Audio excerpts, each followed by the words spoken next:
दोस्तों नमस्कार। Kaushambi teachers academy में आपका स्वागत है। दोस्तों आज की ये क्लास चाइल्ड डेवलपमेंट यानी बाल विकास की 5वीं क्लास है।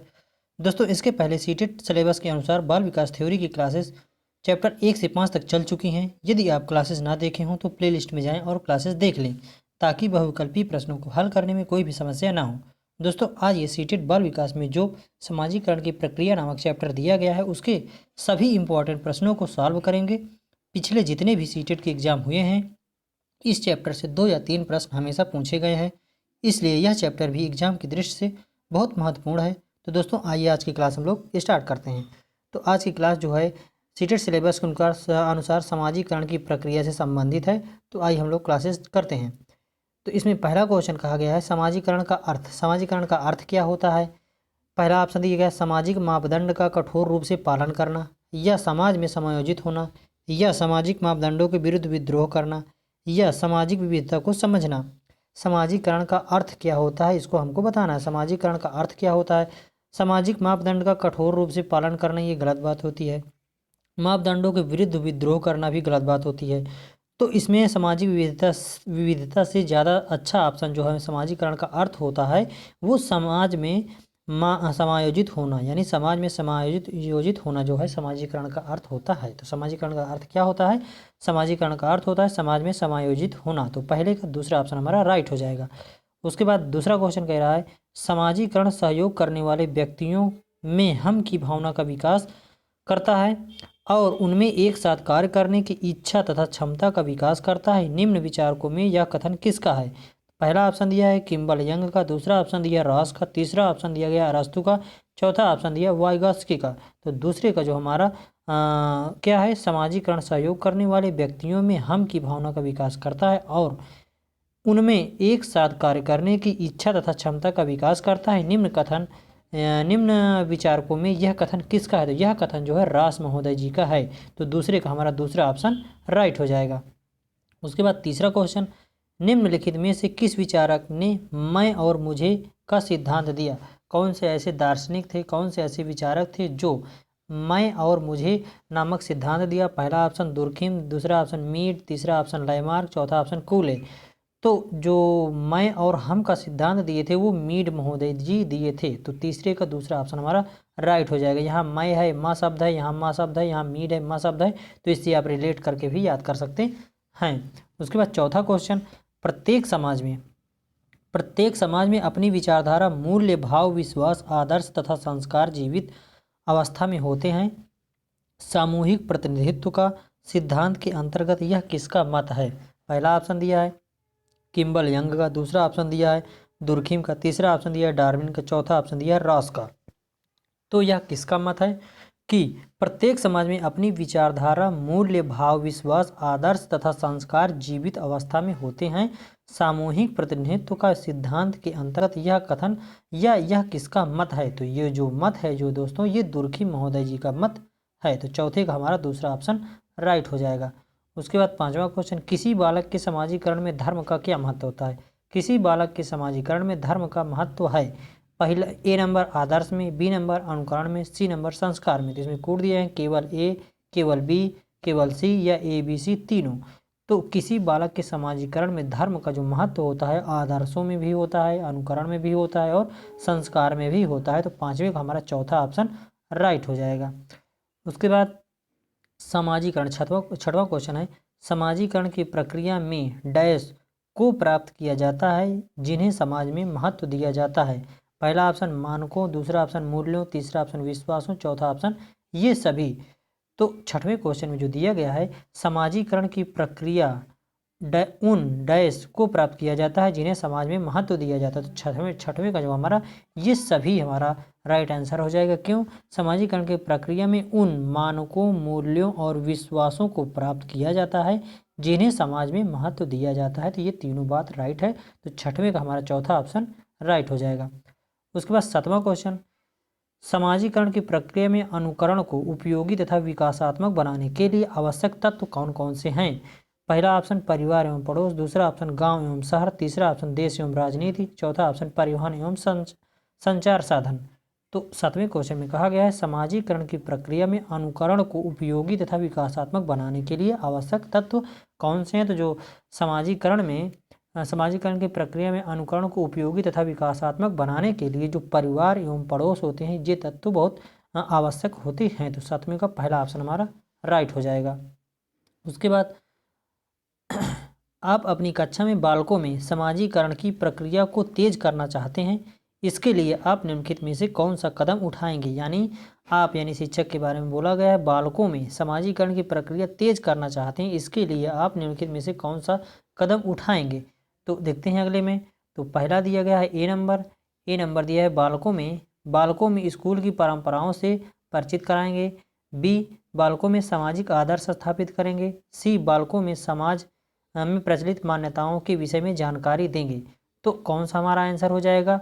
इसमें दिया है केवल ए और बी, या बी सी, या फिर ये सभी। तो 8वें क्वेश्चन में हमारा जो आंसर हो जाएगा, इसमें तीनों राइट हो जाएंगे। क्यों, बालकों को स्कूल की परंपराओं से परिचित कराना भी होता है या कराएंगे, ये बात सही है। बालकों में सामाजिक आदर्श स्थापित करेंगे, ये भी बात सही है।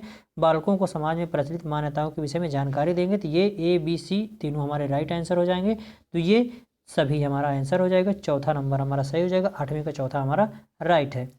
उसके बाद 9वां क्वेश्चन का निम्नलिखित में से कौन सा कारक बच्चों के समाजीकरण में महत्वपूर्ण भूमिका निभाता है। ऐसा कौन सा कारण है जो बच्चे के समाजीकरण में महत्वपूर्ण भूमिका निभाता है। तो पहला दिया है पालन पोषण, दूसरा दिया है सहानुभूति, तीसरा दिया है पास पड़ोस, चौथा दिया है ये सभी। तो कौन सा कारक बच्चों के समाजीकरण में महत्वपूर्ण भूमिका निभाता है। तो पालन पोषण भी बच्चे के समाजीकरण में महत्वपूर्ण भूमिका निभाता है। दूसरा सहानुभूति भी जो होते हैं बालक के समाजीकरण में महत्वपूर्ण भूमिका निभाता है। और पास पड़ोस जो होता है, पड़ोसी होते हैं, वो भी बालक के समाजीकरण में महत्वपूर्ण भूमिका निभाते हैं। तो 9वें का जो चौथा हमारा राइट आंसर हो जाएगा ये सभी। तो 9वें का चौथा हमारा राइट हो जाएगा। उसके बाद 10वां क्वेश्चन, समाजीकरण की किस अवस्था में बच्चों में जिज्ञासा की प्रवृत्ति उच्च पाई जाती है। समाजीकरण की ऐसी कौन सी अवस्था है जिसमें जिज्ञासा की प्रवृत्ति उच्च पाई जाती है, इसको हमको बताना है। तो पहला ऑप्शन दिया है शैशवावस्था, दूसरा ऑप्शन दिया किशोरावस्था, तीसरा ऑप्शन दिया है प्रारंभिक बाल्यावस्था, और चौथा ऑप्शन दिया उत्तर बाल्यावस्था। तो इसमें समाजीकरण की किस अवस्था में बच्चों में जिज्ञासा की प्रवृत्ति उच्च पाई जाती है। तो इसमें हमारा आंसर हो जाएगा 10वें का जो दिया गया है, 10वें का जो प्रारंभिक बाल्यावस्था, 10वें का तीसरा ऑप्शन हमारा राइट हो जाएगा। प्रारंभिक बाल्यावस्था में बच्चों में जिज्ञासा की प्रवृत्ति उच्च पाई जाती है। प्रारंभिक बाल्यावस्था जो होती है दोस्तों, ये जो होती है 2 से 6 वर्ष तक मानी जाती है। तो इसमें बच्चे जो होते हैं जिज्ञासु होते हैं और जिज्ञासा की प्रवृत्ति बच्चों में पाई जाती है। तो 10वें का तीसरा ऑप्शन हमारा राइट हो जाएगा। इसमें देख लें, शैशवावस्था 0 से 2 वर्ष तक मानी जाती है। किशोरावस्था 12 वर्ष से 18 वर्ष तक मानी जाती है। ये प्रारंभिक बाल्यावस्था जो है ये 2 वर्ष से 6 वर्ष तक मानी जाती है। और उत्तर बाल्यावस्था जो होती है 6 से 12 वर्ष तक मानी जाती है। तो इस क्वेश्चन की दृष्टि से हमारा जो तीसरा ऑप्शन राइट हो जाएगा। तो 10वें का तीसरा ऑप्शन सही हो जाएगा। उसके बाद 11वां क्वेश्चन कर रहा है, समाजीकरण की किस अवस्था में बालकों में समकक्ष मित्रों एवं समूहों के साथ समायोजन करने की प्रवृत्ति का विकास होता है। पहला ऑप्शन दिया प्रारंभिक बाल्यावस्था, दूसरा ऑप्शन दिया किशोरावस्था, तीसरा ऑप्शन दिया उच्च बाल्यावस्था उत्तर बाल्यावस्था, चौथा ऑप्शन दिया शैशवावस्था। तो किस अवस्था में बालकों में समकक्ष मित्रों एवं समूहों के साथ समायोजन करने की प्रवृत्ति का विकास हो जाता है। तो 11वें का हमारा दूसरा ऑप्शन सही हो जाएगा, किशोरावस्था। किशोरावस्था में बालकों में समकक्ष के मित्रों एवं समूहों के साथ समायोजन करने की प्रवृत्ति आ जाती है। किशोरावस्था जो होती है 12 वर्ष से 18 वर्ष तक मानी जाती है। तो 11वें का दूसरा ऑप्शन हमारा राइट हो जाएगा। उसके बाद 12वां क्वेश्चन, शिक्षकों को यह सलाह दी जाती है कि वे अपने शिक्षार्थियों को सामूहिक गतिविधियों में शामिल करें, क्योंकि सीखने को सुगम बनाने के अतिरिक्त ये डैश में भी सहायता करती है। तो किसमें सहायता करती है। पहला ऑप्शन दिया गया है दुश्चिंता, दूसरा ऑप्शन समाजीकरण, तीसरा ऑप्शन मूल्य द्वंद्व, और चौथा ऑप्शन आक्रामकता। तो इसमें क्वेश्चन का क्या कह रहा है, शिक्षकों को यह सलाह दी जाती है कि वे अपने शिक्षार्थियों को सामूहिक गतिविधियों में शामिल करें। किसमें, सामूहिक गतिविधियों में शामिल करें। किसको सलाह दी जाती है, शिक्षकों को, क्योंकि सीखने को सुगम बनाने के अतिरिक्त ये यानी किस चीज़ में भी सहायता करती है। तो पहला ऑप्शन दिया है दुश्चिंता, दूसरा ऑप्शन समाजीकरण, तीसरा ऑप्शन मूल्य द्वंद्व, चौथा ऑप्शन आक्रामकता। तो ये जो है जब बालक साथ साथ खेलेंगे और इसमें सामूहिक गतिविधियों में भी जब शामिल करेंगे तो बालक में जो होता है सामाजिकरण का विकास अच्छे तरीके से हो जाएगा। तो दूसरा ऑप्शन हमारा राइट हो जाएगा, 12वें का दूसरा ऑप्शन राइट हो जाएगा। उसके बाद 13वां क्वेश्चन कह रहा है बच्चों के समाजीकरण में शिक्षक की भूमिका होती है। बच्चों के समाजीकरण में शिक्षक की क्या भूमिका होती है उसको आपको बताना है। 13वां क्वेश्चन में पहला ऑप्शन दिया उनका बौद्धिक विकास करना, दूसरा ऑप्शन दिया उनके सांप्रदायिक शिक्षा प्रदान करना, या तीसरा ऑप्शन उन्हें गृह कार्य देना, या चौथा ऑप्शन उनके आर्थिक प्रयोग में सहयोग करना। तो बच्चे के समाजीकरण में शिक्षक की भूमिका क्या होती है, तो इसमें आपको बताना है 13वें में जो हमारा पहला ऑप्शन दिया गया है उनका बौद्धिक विकास करना, ये शिक्षक की भूमिका होती है। 13वें का पहला ऑप्शन हमारा राइट हो जाएगा, उनका बौद्धिक विकास करना मेन काम होता है। सांप्रदायिक यानी जाति धर्म के बारे में उनको शिक्षा प्रदान नहीं करना चाहिए, सभी बच्चों को समान रूप से शिक्षा देनी चाहिए, उन्हें गृह कार्य देना भी नहीं होता, उनके आर्थिक सहयोग करना भी नहीं होता। तो बच्चे के समाजीकरण में शिक्षक की क्या भूमिका होती है, उनके बौद्धिक विकास करने में शिक्षक की भूमिका होती है। तो 13वें का पहला ऑप्शन हमारा राइट हो जाएगा। उसके बाद 14वां क्वेश्चन निम्नलिखित में से क्या बच्चे के समाजीकरण में प्रमुख भूमिका निभाता है। निम्नलिखित में से क्या बच्चे के समाजीकरण में प्रमुख भूमिका निभाता है। पहला खेलकूद, दूसरा अच्छे कपड़े, तीसरा बच्चे की सुंदरता, चौथा बच्चे की अच्छी पाठ्य पुस्तक। तो निम्न में से बच्चों के समाजीकरण में प्रमुख भूमिका कौन निभाता है। तो इसमें जो पहला दिया गया है खेलकूद, खेलकूद के माध्यम से बच्चों के समाजीकरण बहुत अच्छे तरीके से होता है और संप्रेषण का कार्य भी होता है। बच्चे खेल के माध्यम से अच्छे तरीके से सीखते हैं और उनका समाजीकरण भी खेल के माध्यम से बहुत अच्छे तरीके से होता है। तो चौथे का हमारा पहला ऑप्शन राइट हो जाएगा। उसके बाद 15वां क्वेश्चन कह रहा है कृतिका।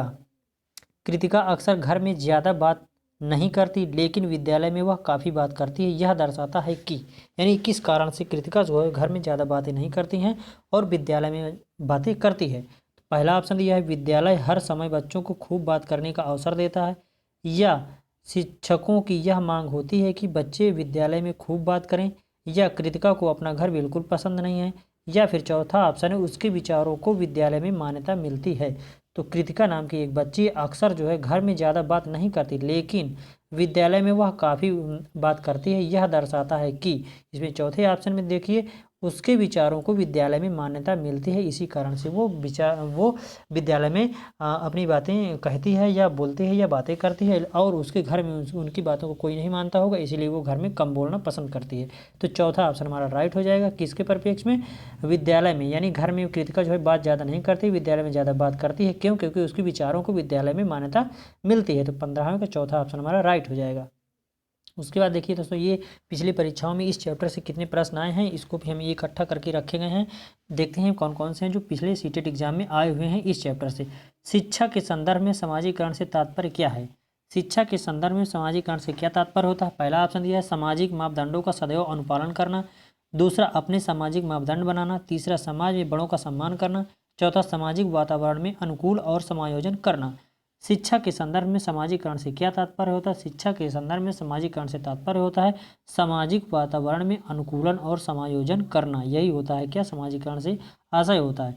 तो 16 का शिक्षा के संदर्भ में सामाजिकरण से तात्पर्य होता है कि सामाजिक वातावरण में अनुकूलन और समायोजन करना। तो 16 के चौथा ऑप्शन हमारा राइट हो जाएगा। उसके बाद 17वां क्वेश्चन फिर से आ गया है सामाजिकरण क्या होता है।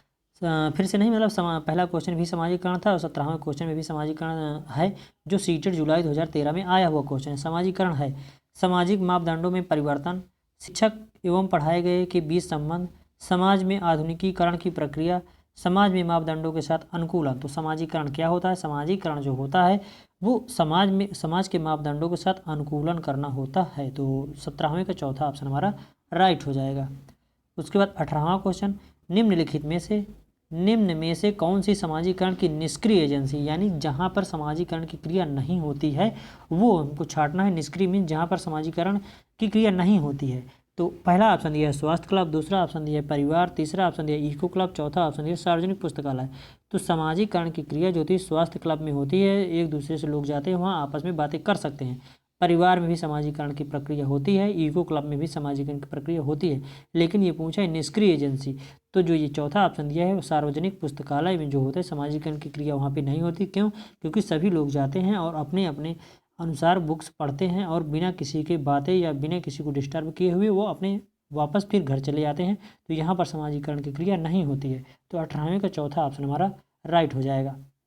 उसके बाद 19वां क्वेश्चन, निम्नलिखित में से कौन सा बच्चों के समाजीकरण की प्रगतिशील मॉडल के संदर्भ में सही नहीं है, यानी हमको निगेटिव छांटना है इसमें से। तो कह रहा है निम्नलिखित में से कौन सा बच्चों के समाजीकरण की प्रगतिशील मॉडल के संदर्भ में सही नहीं है। पहला, समूह कार्य में सक्रिय सहभागिता तथा सामाजिक कौशल को सीखना। दूसरा, बच्चे के विद्यालय में बताई गई बातों को स्वीकार करते हैं चाहे उनकी सामाजिक पृष्ठभूमि कुछ भी हो। या तीसरा ऑप्शन दिया गया है, कक्षा में प्रजातंत्र परिवेश के लिए स्थान होना चाहिए। या समाजीकरण सामाजिक नियमों का अधिग्रहण है। तो 19वें का जो हमारा राइट आंसर हो जाएगा, क्या कह रहा है, निम्नलिखित में से कौन सा बच्चों के समाजीकरण की के प्रगतिशील मॉडल के संदर्भ में सही नहीं है, यानी नेगेटिव है जो। ये तीसरा है, कक्षा में प्रजातंत्र के लिए स्थान देना चाहिए, ये बात गलत है। बाकी ये समाजीकरण के प्रगतिशील मॉडल जो हैं, समूह कार्य में सक्रिय सहभागिता, सामाजिक कौशल को सीखना, ये सही है। बच्चे के विद्यालय में बताई गई बातों को स्वीकार करना, ये भी बात सही है। फिर चौथा जो दिया गया है, समाजीकरण सामाजिक नियमों का अधिग्रहण है, ये भी बात सही है। लेकिन ये कह रहा है प्रगतिशील मॉडल के संदर्भ में क्या सही नहीं है, तो जो तीसरा ऑप्शन है, कक्षा में प्रजातंत्र के लिए स्थान होना चाहिए, ये बात गलत है। तो हमारा 19वें का तीसरा ऑप्शन हमारा राइट हो जाएगा। उसके बाद 20वां क्वेश्चन, जन संचार माध्यम समाजीकरण का एक महत्वपूर्ण माध्यम बनता जा रहा है, नीचे दिए गए कथनों में कौन सा सबसे उपयुक्त कथन है। तो इसके बारे में आपको बताना है, तो कौन सा सबसे उपयुक्त है अगले में देखते हैं। तो इसमें दिया गया है, पहला, समाजीकरण केवल माता पिता और परिवार के द्वारा किया जाता है। या जन संचार माध्यमों की पहुंच बढ़ रही है और जन संचार माध्यम अभिवृत्तियों, मूल्यों और विश्वासों को प्रभावित करता है। या तीसरा ऑप्शन दिया है, बच्चे संचार माध्यमों के साथ प्रत्यक्ष रूप से अंतःक्रिया नहीं करते हैं। संचार माध्यम पदार्थों के विज्ञापन और विक्रय के लिए एक अच्छा माध्यम है। तो इसमें कौन सा आंसर सही हो सकता है, आप बता सकते हैं। इसमें से जो आंसर सही होगा वो हमारा दिया गया है 20वें का जो हमारा फिर से क्वेश्चन उसमें उसमें चला गया है। 20वें का जो इसमें कहा गया था, इसमें क्या किया गया था 20वें कहा, जन संचार माध्यम समाजीकरण का एक महत्वपूर्ण माध्यम बनता जा रहा है। नीचे दिए गए कथनों में कौन सा कथन सबसे उपयुक्त छांटना है। तो सबसे उपयुक्त कौन सा हो जाएगा, तो सबसे उपयुक्त जो हमारा हो जाएगा 20वें का दूसरा जो हमारा सबसे उपयुक्त होता है। क्यों, क्योंकि जन संचार माध्यमों की पहुंच बढ़ रही है और जन संचार माध्यम आवृत्तियों, मूल्यों और विश्वासों को प्रभावित करता है। तो दूसरा ऑप्शन हमारा राइट हो जाएगा, 20वें का दूसरा ऑप्शन हमारा राइट हो जाएगा। उसके बाद 21वां क्वेश्चन कह रहा है, बच्चे के समाजीकरण में परिवार डैश भूमिका निभाता है। कैसी भूमिका निभाता है, कम महत्वपूर्ण या रोमांचकारी या मुख्य या फिर गौण। तो बच्चे के समाजीकरण में परिवार जो है मुख्य भूमिका या महत्वपूर्ण भूमिका निभाता है। तो 21वें का हमारा तीसरा ऑप्शन राइट हो जाएगा। उसके बाद 22वां क्वेश्चन, निम्नलिखित में से कौन सा प्राथमिक समाजीकरण का माध्यम है। तो निम्नलिखित में से कौन प्राथमिक समाजीकरण का माध्यम है। पहला ऑप्शन मीडिया, दूसरा ऑप्शन परिवार, तीसरा ऑप्शन विद्यालय, चौथा ऑप्शन सरकार। तो प्राथमिक समाजीकरण का माध्यम कौन सा होगा, तो प्राथमिक समाजीकरण का माध्यम जो है परिवार जो होता है प्राथमिक समाजीकरण का माध्यम होता है। द्वितीय विद्यालय और मीडिया होता है। तो हमारा प्राथमिक पूछा है, तो प्राथमिक में दूसरा ऑप्शन राइट हो जाएगा, परिवार। उसके बाद 23वां क्वेश्चन, निम्नलिखित में से कौन सा द्वितीयक समाजीकरण एजेंसी का उदाहरण है। इसमें द्वितीयक पूछ रहा है, निम्नलिखित में से कौन सा द्वितीयक समाजीकरण एजेंसी का उदाहरण है। पहला दिया है परिवार एवं पास पड़ोस, दूसरा दिया परिवार एवं मीडिया, तीसरा दिया विद्यालय एवं मीडिया, चौथा दिया मीडिया एवं पास पड़ोस। तो द्वितीयक समाजीकरण एजेंसी का उदाहरण कौन हो जाएगा, तो द्वितीयक समाजीकरण का उदाहरण जो होता है वो विद्यालय एवं मीडिया होता है। द्वितीयक समाजीकरण प्रक्रिया को जो एजेंसी होती है वो विद्यालय और मीडिया होती है। प्राथमिक में परिवार आता है, और द्वितीयक में विद्यालय और मीडिया आते हैं। तो इसमें दूसरा पूछा गया है द्वितीयक, तो द्वितीयक में विद्यालय एवं मीडिया हो जाएगा। तो 23 का हमारा तीसरा ऑप्शन राइट हो जाएगा। उसके बाद 24वां क्वेश्चन, विद्यालय बच्चों को नए व्यवहार और नियम सिखाता है और उनमें उसी अनुरूप क्रिया की अपेक्षा करता है। विद्यालय समाजीकरण की डैश संस्था के रूप में कार्य करता है। बालक जो विद्यालय जो है समाजीकरण के किस रूप में कार्य करता है, विश्लेषण के रूप में, प्राथमिक के रूप में, संरचनात्मक के रूप में या फिर द्वितीयक के रूप में। तो अभी हम अभी क्वेश्चन में बताए थे कि जो विद्यालय होता है वो द्वितीयक के रूप में समाजीकरण में भूमिका निभाता है। तो 24 का जो हमारा चौथा ऑप्शन राइट हो जाएगा, जो द्वितीयक जो विद्यालय होता है द्वितीयक के रूप में कार्य करता है। बच्चे के समाजीकरण में द्वितीयक संस्था के रूप में माना जाता है। तो 24 का हमारा चौथा ऑप्शन राइट हो जाएगा। उसके बाद दोस्तों 25वां क्वेश्चन का समाजीकरण वह प्रक्रिया है जिसे बच्चे व वयस्क सीखते हैं परिवार से, विद्यालय से, श्रेष्ठ जनों से या फिर सभी से। तो समाजीकरण वह प्रक्रिया है जिसमें बच्चे व वयस्क सीखते हैं, परिवार से भी सीखते हैं, विद्यालय से भी सीखते हैं, श्रेष्ठ जनों से भी सीखते हैं। तो हमारा चौथा ऑप्शन राइट हो जाएगा। क्यों? क्योंकि इसमें समाजीकरण में जो है परिवार से, विद्यालय से और श्रेष्ठ जनों से बालक जो है, बच्चे जो है सभी से सीखते हैं। तो चौथा ऑप्शन हमारा राइट हो जाएगा। उसके बाद 26वां क्वेश्चन कह रहा है, कथन में दिया गया है कथन ए, शहरों में बच्चों का बहुत सारा खेल उन रियलिटी टीवी शो पर आधारित होता है जो वे देखते हैं। तर्क दिया है आर, इन दिनों परिवार और साथियों के अतिरिक्त मीडिया बच्चों के समाजीकरण का एक महत्वपूर्ण माध्यम बनता जा रहा है। तो इसमें देखिए सीटेट 2022 में नया क्वेश्चन बना है, तो इसको हम देखते हैं। सही विकल्प इसमें चुनना है। तो पहला ऑप्शन दिया गया है ए और आर दोनों सही हैं और आर एक ही सही व्याख्या करता है। ए और आर दोनों सही हैं परंतु आर एक ही व्याख्या नहीं करता है, या फिर ए सही है किंतु आर गलत है, या फिर ए गलत है किंतु आर सही है। तो इसमें जो बोला गया है, इसमें कहा गया है शहरों में बच्चों का बहुत सारा खेल उन रियलिटी शो पर आधारित होता है जो वो देखते हैं, ये बात सही है। उसके बाद इन दिनों परिवार और साथियों के अतिरिक्त मीडिया बच्चों के समाजीकरण में एक महत्वपूर्ण माध्यम बनता जा रहा है, ये भी बात सही, यानी दोनों बात हमारी सही है। तो ए और आर दोनों सही हो जाएंगे। तो किस ऑप्शन में दिया गया है? तो पहले ऑप्शन में दिया है ए और आर दोनों सही हैं, आर जो है एक ही सही व्याख्या करता है। तो हमारा जो है 26वें का पहला ऑप्शन राइट हो जाएगा। तो 26वें का पहला ऑप्शन राइट हो जाएगा। उसके बाद 27वां क्वेश्चन, फिल्मी और विज्ञापनों से व्यवहार के जेंडर उपयुक्त तरीकों के बारे में बहुत संकेत मिलते हैं। यह समाजीकरण की डैश संस्था के रूप में डैश की भूमिका पर प्रकाश डालता है। तो किस पर प्रकाश डालता है? पहला ऑप्शन दिया है मीडिया द्वितीयक, मीडिया प्राथमिक, स्कूल प्राथमिक या फिर स्कूल द्वितीयक। तो 27 का जो हमारा आंसर हो जाएगा वो पहला ऑप्शन हो जाएगा, पहला मीडिया और द्वितीयक। कैसे? फिल्म, जैसे फिल्म हो गया तो मीडिया है और विज्ञापन मीडिया है, से व्यवहार के जेंडर में उपयुक्त तरीकों के बारे में बहुत संकेत मिलते हैं। यह समाजीकरण की क्या है? मीडिया संस्था के रूप में द्वितीयक की भूमिका पर प्रकाश डालता है। तो 27 को जो हमारा पहला ऑप्शन राइट हो जाएगा। उसके बाद 28 क्वेश्चन, 28वां कह रहा है कथन, इसमें भी दिया गया है कथन ए कह रहा है बच्चे अपने समाज के बारे में जानकारी, कौशल, मूल्य और रीतियाँ केवल अभिभावकों से ही सीखते हैं। केवल अभिभावकों से नहीं सीखते हैं, वो हर जगह से जहाँ से वो समाजीकरण की प्रक्रिया होती है वो सभी जगहों से सीखते हैं। तो ये बात गलत है। बच्चों का समाजीकरण एक सरल व रैखिक होता है, ये भी गलत है। बच्चों का समाजीकरण सरल व रैखिक नहीं होता। तो दोनों ऑप्शन हमारे गलत हैं। तो 28 में जो हमारा दोनों गलत होंगे वही हमारा आंसर हो जाएगा। तो ये तीसरा ऑप्शन दिया गया है ए और आर दोनों गलत हैं, तो तीसरा ऑप्शन हमारा राइट हो जाएगा। फिर 29 जो दोस्तों दिया गया है, 29वां क्वेश्चन कह रहा है 29वां क्वेश्चन, निम्नलिखित में से कौन सा बच्चों के समाजीकरण का प्राथमिक कारक है? बच्चों के समाजीकरण का प्राथमिक कारक कौन सा है, इसको हमको बताना है। पहला दिया है माता पिता का कार्यस्थल, निकटतम परिवार, तीसरा पुस्तकें और पत्रिकाएं, चौथा अस्पताल और कर्मचारी। निम्नलिखित में से कौन सा बच्चे के समाजीकरण का प्राथमिक कारक है? तो बच्चे के समाजीकरण का प्राथमिक कारक जो हो जाएगा वो निकटस्थ परिवार हो जाएगा। परिवार से बच्चा सर्वप्रथम समाजीकरण की क्रिया जो होती है बालक की परिवार से ही स्टार्ट होती है, तो निकटस्थ परिवार इसका राइट आंसर हो जाएगा। तो 29 का हमारा दूसरा ऑप्शन राइट हो जाएगा। दोस्तों ये रही आज की क्लास। हमारी क्लास आपको कैसी लगी कमेंट बॉक्स में बता सकते हैं। रोजाना क्लास की अपडेट पाने के लिए हमारे चैनल को सब्सक्राइब जरूर कर लें और अपने दोस्तों के साथ शेयर कर दें। Thanks to all. जय हिंद।